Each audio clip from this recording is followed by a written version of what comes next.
a consulta, né, ao servidor que está sendo solicitado. Então, digamos que o usuário digitou www.acne.com.br. Então, ele faz a pergunta ao servidor de nome. Essa pergunta que ele faz ao servidor de nome é chamada uma pergunta recursiva, ou seja, o servidor de nome é obrigado a entregar a resposta para esse usuário. O servidor de nome, quando ele recebe aquela solicitação do usuário e ele não tem essa informação armazenada em cache, armazenado, né, na própria máquina, ele vai começar a fazer a consulta. Então ele começa a fazer da direita para a esquerda, como informado anteriormente, vai lá no domínio root. Vai no root e pergunta quem é o servidor.br.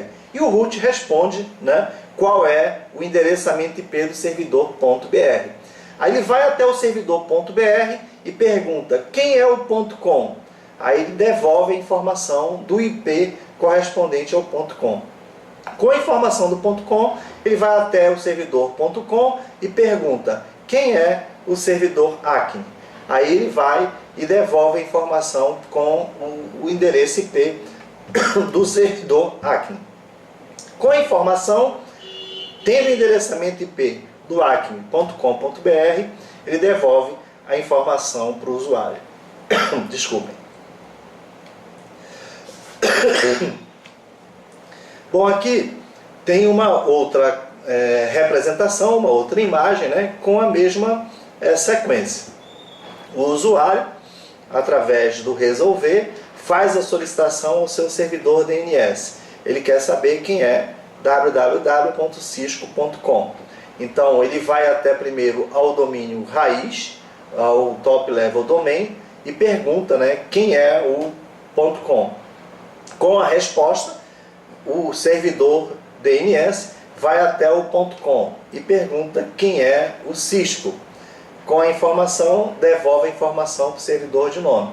E vai até o servidor Cisco, que informa o endereçamento IP do servidor que tem toda a autoridade sobre o domínio. E informa quem é o endereçamento, qual é o endereçamento IP do servidor www.cisco.br. Observe que o www nada mais é do que uma representação para informar que é o World Wide Web. Então não significa nada, foi só uma convenção que é utilizada na internet até hoje. Alguns já estão até inclusive retirando essa informação dos seus domínios. O que é importante é o que vem depois do www. Aí no caso cisco.com, né, que foi o que foi solicitado pelo usuário. Com a resposta, o servidor de DNS ele guarda a informação em cache e entrega, né, o endereçamento IP para o usuário.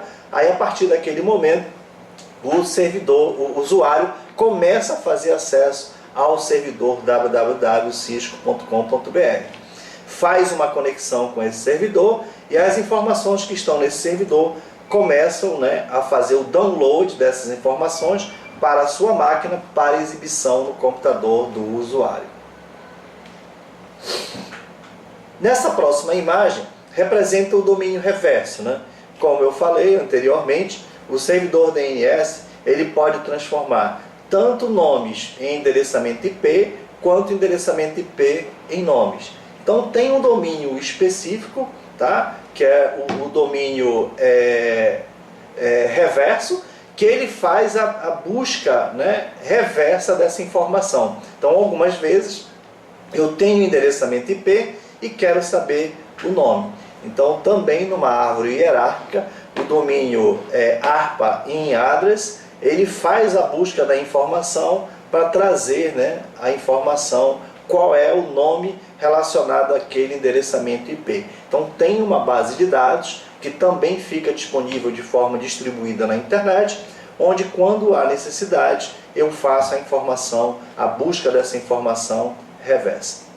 Então para isso, para que essas informações fiquem registradas nesse grande banco de dados, essas informações precisam ser registradas. Então toda vez que um usuário deseja colocar um site na internet, a primeira coisa que ele tem que fazer é entrar, no caso no Brasil, no registro.br, fazer a verificação se existe a possibilidade de utilizar aquele nome e depois ele pode alugar, né, um endereçamento IP de um provedor de serviços da internet para poder disponibilizar o seu site na rede.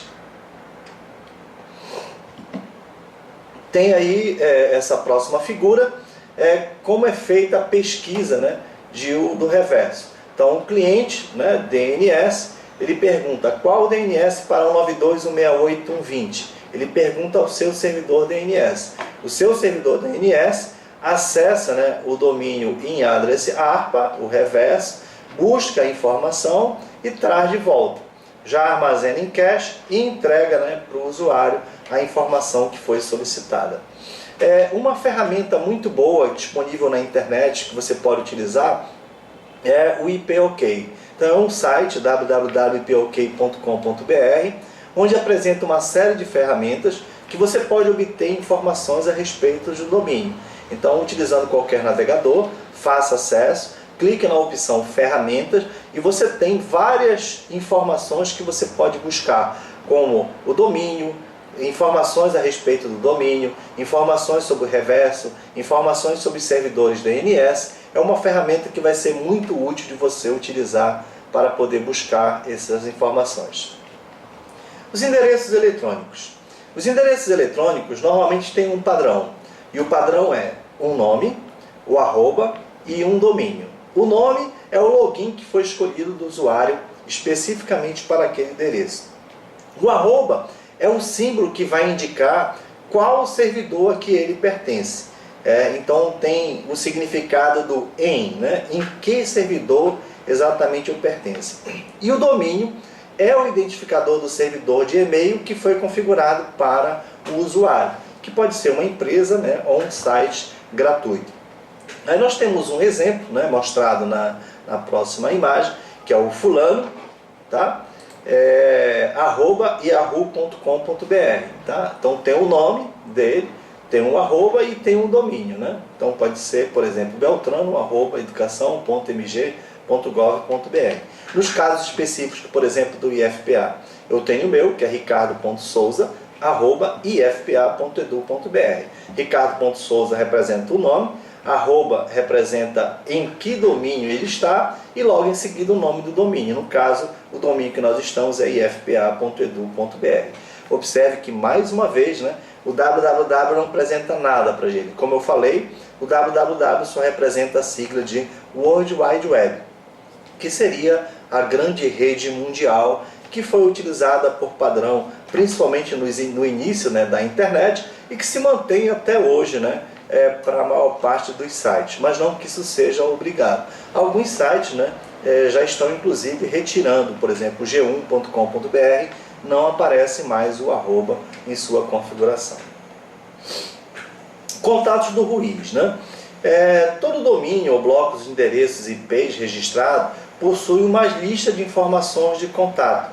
Quem foi o responsável para solicitar aquela informação de registro daquele domínio, né? Que é o Ruiz. Quem é? Então, eles se remetem às pessoas que foram responsáveis por esses domínios ou blocos. Como eu falei anteriormente, se você quer publicar um site na internet, por exemplo, no Brasil, você acessa o registro.br e a partir do registro.br você faz a pesquisa daquele domínio específico que você queira verificar. Então, na próxima imagem, a gente vai ver mais ou menos como funciona. Mas vão aparecer basicamente 3 tipos de contatos. Vai aparecer a informação do contato técnico, que vai ser o responsável técnico pela administração e operação do conjunto de endereçamentos que vai estar relacionado àquele nome de domínio. Um responsável administrativo, que vai ter autoridade sobre o domínio ou bloco, que vai ser o grande responsável, né? É ele que vai dar as ordens, né, sobre aquele domínio. E o contato de cobrança, que é o que vai responder às correspondências de cobrança das despesas referentes ao domínio e à manutenção daquele domínio. Por padrão, atualmente no Brasil, se paga R$30 ao ano, né, pela manutenção desse domínio. Então basta você acessar o www.registro.br, que é o responsável, né, dos registros dos domínios no Brasil, para justamente garantir né, a grande manutenção do banco de dados hierárquico com as informações a respeito do domínio. Digitando www.registro.br, vai acessar uma página do registro.br, como mostra o próximo slide, e você pode, por exemplo, fazer uma pesquisa sobre um determinado domínio. Então, por exemplo, se você digitar www.ifpa.edu.br, o www, veja que ele já coloca, né? Como eu falei para vocês, não representa nada. Eu coloco o domínio ifpa.edu.br e mando pesquisar. No momento que eu mando pesquisar, como o domínio já existe, né? Ele fala que já está registrado e dá informações a respeito desse domínio.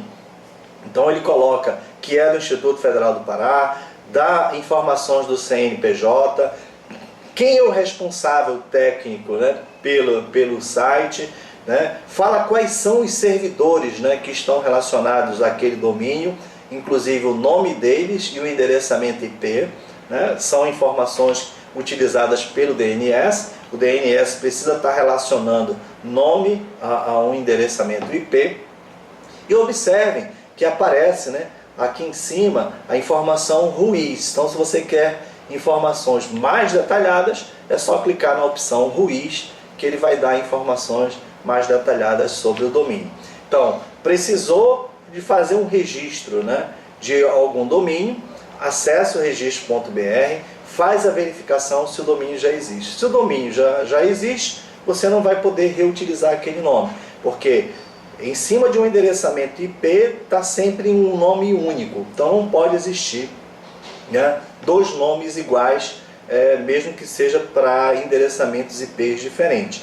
Então, por isso que ele garante que qualquer acesso sempre vai ser único na internet, né? Isso garante a unicidade na internet. Você nunca vai ter um endereçamento IP, né, relacionando a dois nomes iguais. Aí essa garantia é mantida pelo registro.br, no caso no Brasil. E existe, né, as representações no mundo para garantir, né, a mesma situação, com autoridade para gerenciar, né, todos os domínios dentro de cada país.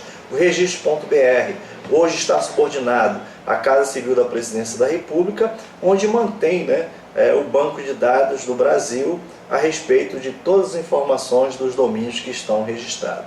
Bom, esperamos que com isso, né, a gente termine essa primeira parte do nosso assunto da terceira semana.